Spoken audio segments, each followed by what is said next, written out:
Assalamu alaikum wa rahmatullahi wa barakatuh.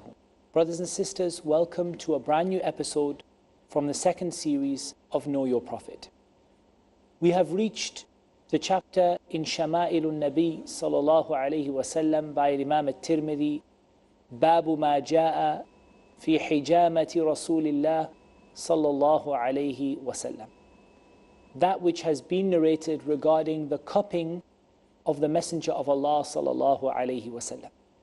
And I'd like to begin this episode just by explaining to you a little bit about what cupping is for those of you that are not familiar. Cupping is also sometimes termed as bloodletting, or is a kind of bloodletting. And it's a kind of medical treatment that you have whereby a cup or a horn is placed on a part of the body, and either through suction or through creating a vacuum by a vacuum pump or by lighting a fire that sucks or burns out the oxygen inside of the cup, what happens is the cup applies pressure to a certain part of the body. And that heat and pressure, what it does is it causes the blood to gather and make a lump underneath the cup. So if you imagine someone takes a cup or a horn and places it onto your back, and then either through suction or through burning removes the air that is inside of the cup or inside of the horn, so that the blood gathers together at the surface of the skin underneath the cup, and you end up with a big red lump underneath the cup. Then they remove the cup and they make some very light incisions, i.e. very light cuts, using something like a razor blade or a sterile blade, a surgical blade. They make very light cuts on the skin. Then the same process is applied once again. The cup is applied or the horn is applied, and either the air is sucked out of it. In the time of the Prophet ﷺ, they used to do so by mouth, i.e. just suck it with the mouth. And in these days they tend to use a vacuum pump, like a pump on the end of a wire, or they use a piece of paper which burns all of the oxygen and the air up inside of the cup and causes it to make suction and heat. And this draws the blood out of the lump. So the lump ends up as congealed blood underneath the lump, and then when you cut it, the blood comes out. And this is a medical treatment that was done by the Prophet ﷺ, and indeed that he advised his ummah to do. And it can be done in pretty much almost any place on the body, and the different places of the body are used for different benefits. So when a person has a particular illness, it is done on a particular place, or it's done generally on what they call the Sunnah places or the Sunnah spots, which are the places where the Prophet ﷺ was cupped in general, for general health without a specific ailment. So you'll see some of the cupping of the Prophet ﷺ was general, and if there is a specific ailment, then the cupping practitioner knows where to put the cup for that specific ailment. And this is something which has been medically studied in our time, and there is, in all honesty, disagreement among doctors as to its benefits. There are some doctors, particularly non-Muslim doctors, who claim that it has very little benefit or no benefit at all.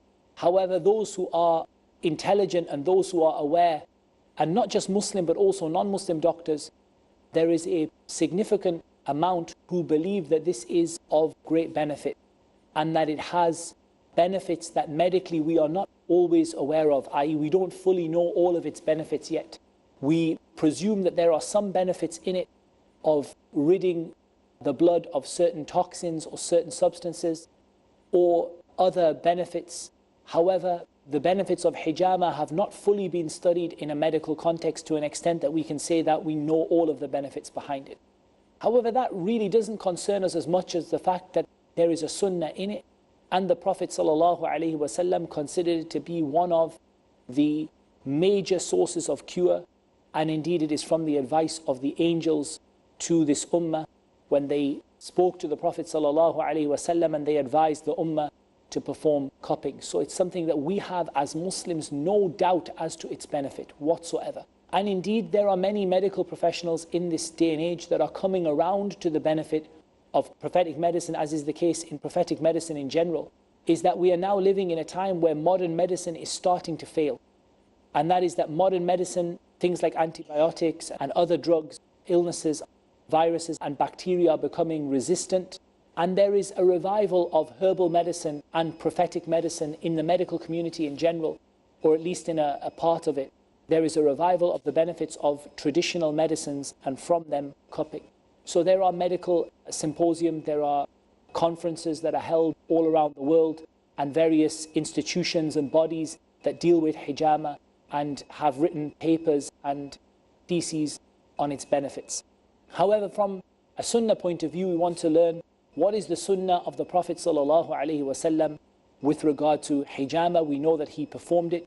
When did he perform it, and how was it performed on him, and what kind of payment was made?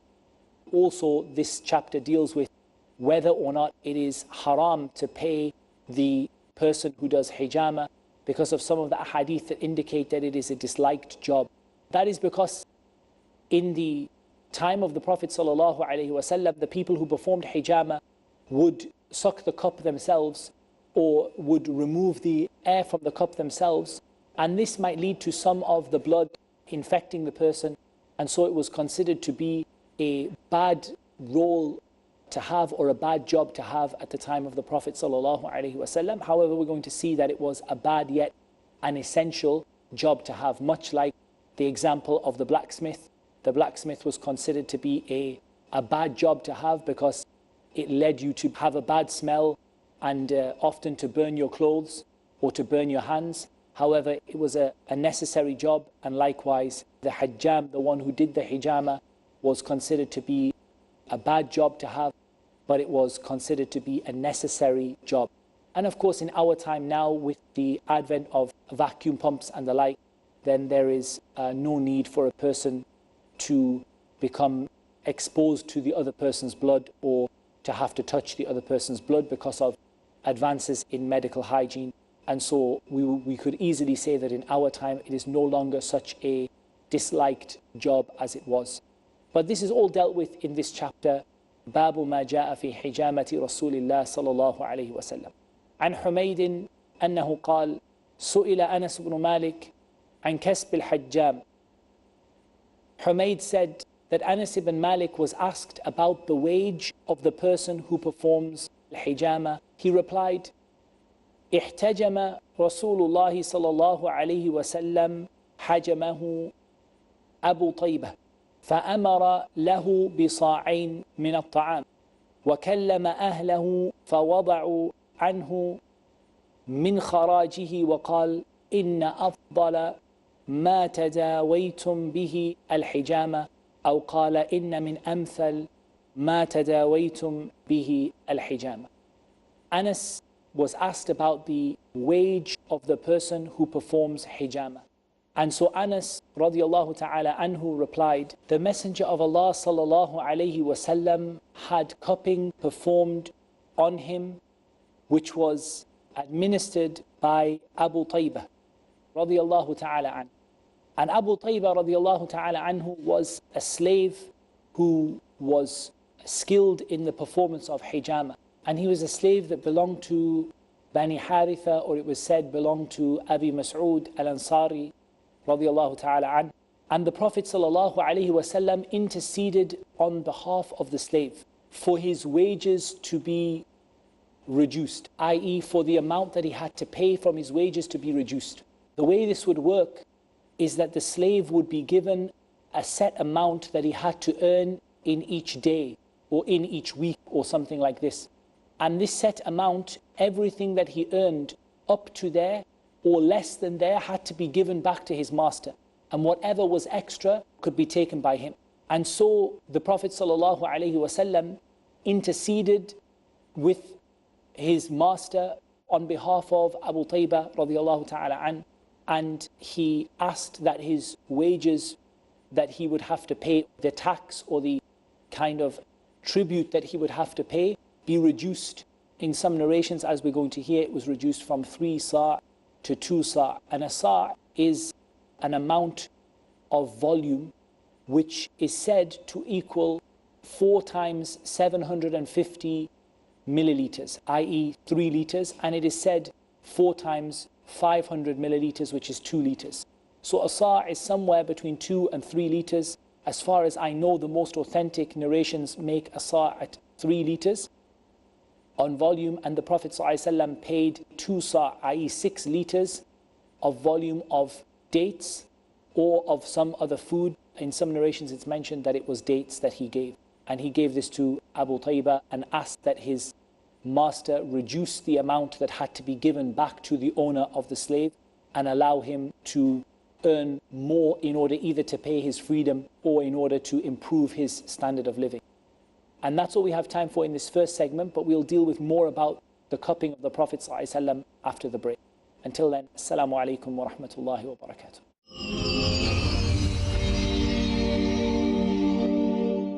Assalamu alaikum wa rahmatullahi wa barakatuh. We're speaking about the hadith of the Hajjam of the Messenger of Allah sallallahu alaihi wasallam, Abu Taybah, and that the Prophet sallallahu alaihi wasallam gave him 2 sa' of food. And we said that a sa', according to the stronger opinion, is 3 liters, and some of the scholars of fiqh said it is 2 liters.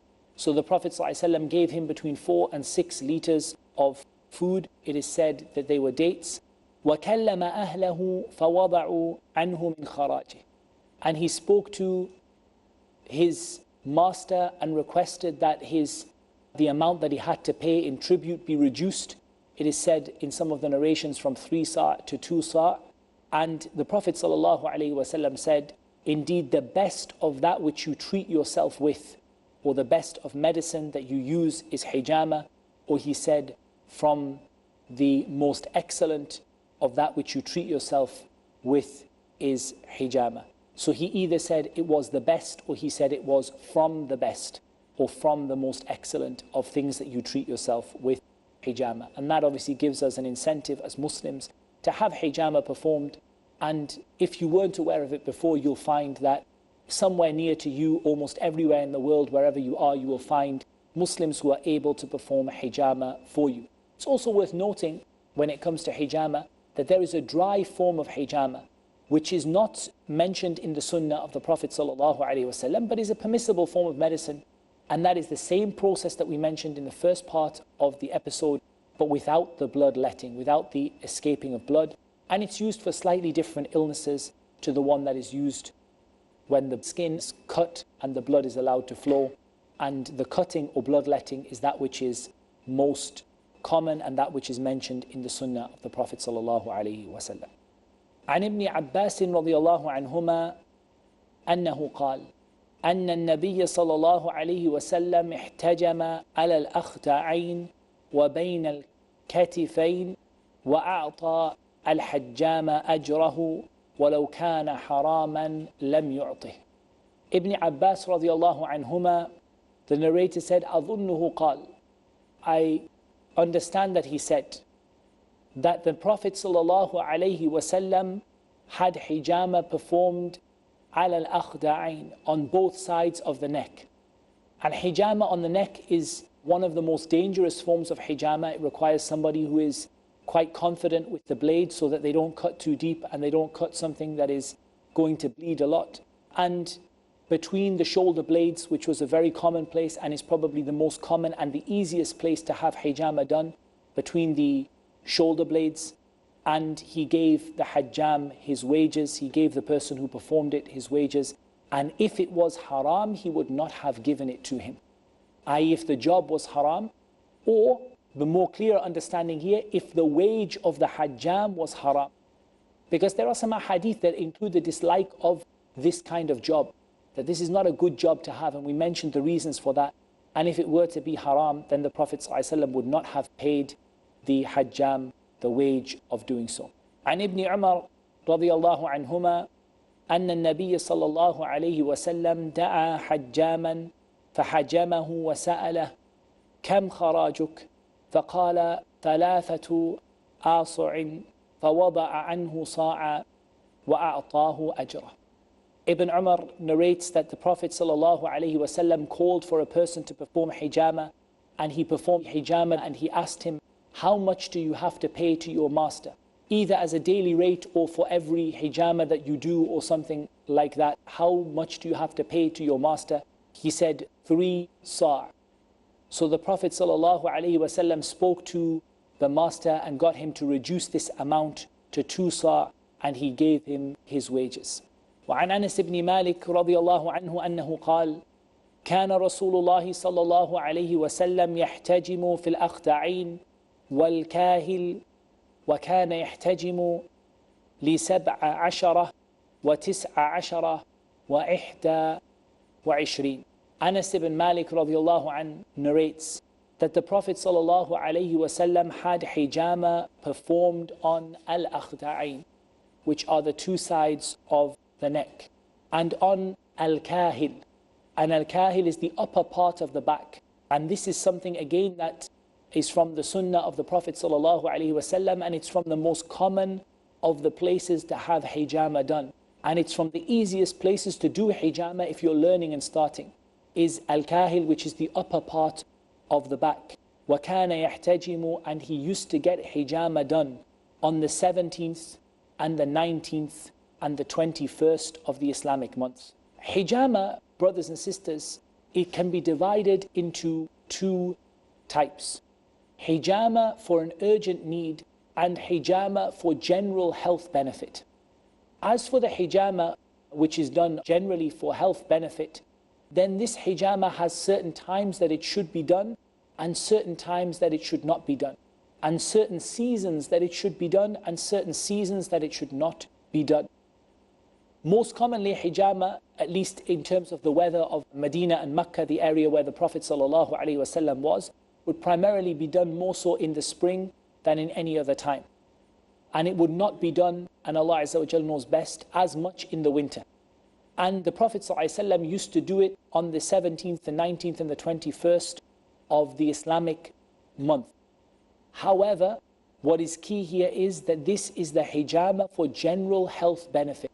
As for someone who needs hijamah urgently because they have a need for it, such as ayn, the evil eye, or a jinn issue, or sihr, magic, or they have a medical problem and they need hijamah to be done quickly, then there is no time limit or no time restrictions on when it can be done. It can be done any day, in any season, at any time. And we generally say to people that you should always follow the advice of the medical professional, whether that is the hijamah practitioner or the doctor, and you should not break this advice. So if they advise you that you should not have much cupping done, or a certain area you should not be cupped, or a certain time of day you should not be cupped, or a certain day of the week you should not be cupped, then that's good advice that you should generally follow. But in general, we want to establish there's a difference in the Sharia between hijamah that is an emergency or is necessary, and this can be done pretty much any time and more or less in any way, and hijamah that is for general health benefits, and this should be ideally restricted to the 17th, the 19th and the 21st of the Islamic monthly calendar, and ideally should not be done when it is particularly cold. And most of the people who do hijamah recommend for it to be done in the early morning with an empty stomach, just having drank water with an empty stomach. And they, for example, recommend that you don't eat dairy products afterwards and you don't shower afterwards, so that nothing becomes infected or so that you don't become sick or you don't become weakened. And there are other advice. Some of them advise you not to eat red meat and such and so forth. But in general, what we say is that first of all, you should follow the advice of a medical practitioner. You should always tell the hajjam any concerns that you have over your health, anything you're worried about, any conditions like blood conditions that might cause the hijamah to be problematic for you or for the person who is doing it for you. And then you should always take the advice of the hajjam as well. They have practiced obviously for a long time and they know when it should be done and when it shouldn't be done. From a pure Sharia point of view, we say that for general health it is recommended on the 17th and the 19th and the 21st. وعنه أن رسول الله صلى الله عليه وسلم احتجم وهو محرم بملل على ظهر القدم.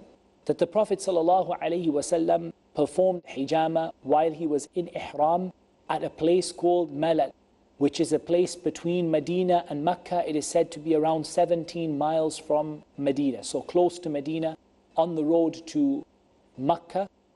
And the Prophet ﷺ had this hijamah performed on the top of his foot.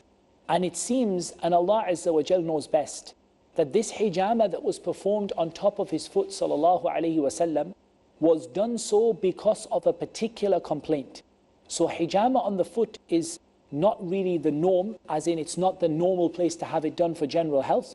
Rather, usually there is a particular complaint, a blood circulation problem, or pains in the foot, or perhaps some sort of irritation or skin problem, or perhaps some sort of problem in the lower leg where the foot is the place to do the hijamah, or some sort of pain when walking or riding. So that it seems that the Prophet ﷺ had a specific reason for having it done. And that's why we said that again, in the places you get the hijamah done, there are different examples according to what is wrong with you. Whether you're getting this done for your general health, or whether you are getting it done for a specific complaint. And also the times are different. So it may be that the Prophet ﷺ, when he had it done on his foot for a particular complaint, that this was not the 17th or 19th or 21st of the Islamic month. We don't know, it's not mentioned in the narration that I can see. I haven't come across a narration where it's mentioned the date. But it's not difficult to imagine that this would have been done for a particular need. So perhaps he was suffering a particular pain, or he had a particular complaint that needed hijamah to be performed on the foot. And so this is the place that you can perform hijamah for certain illnesses. And hijamah is something easy to learn, relatively easy to learn. I mean, at a basic level, it's easy to learn. The people who perform hijamah have a lot of knowledge about the different places on the body. So they will tell you, if you have a knee complaint, do it here. If you have a foot complaint, do it here. If you have a leg complaint. It's not always the case that the cup is put on the place of the pain. Sometimes it's put below it or above it in order to draw the blood away from it or to draw the blood into it according to what is needed and what is required. But hijamah really is an amazing thing. I think it's fantastic. We got to speak about this in an episode. And it's something that if you haven't done, you should have it done, inshallah. As again, we emphasize again very strongly that you should always consult your doctor, and you should always follow the instructions of the person who does the hijamah for you. And it's also an excellent thing for you to learn, inshallah. So if you go and want to learn how to do it, then there are classes all over the world. You'll find classes where they teach you how to perform hijamah, both in more traditional ways and in modern ways, using things like vacuum pumps. More traditional ways, using things like horns that are placed onto the place of the body, and then a flame is put into it to draw out the air. All of these things are taught all over the Muslim world. So there's a lot of opportunity. It's a great thing to learn. It's of great health benefit. And in general, it does you no harm. Yes, your doctor may not be convinced as to the benefit of it because they may not be a Muslim and they may not realize. However, it generally, for the majority of people, it does you no harm at all. And in fact, it does you a lot of good, as we've seen, because it was so strongly advised by the Prophet ﷺ. So that's all we have time for in this episode. Until next time, I leave you in the care of Allah. Wassalamu alaikum wa rahmatullahi wa barakatuh.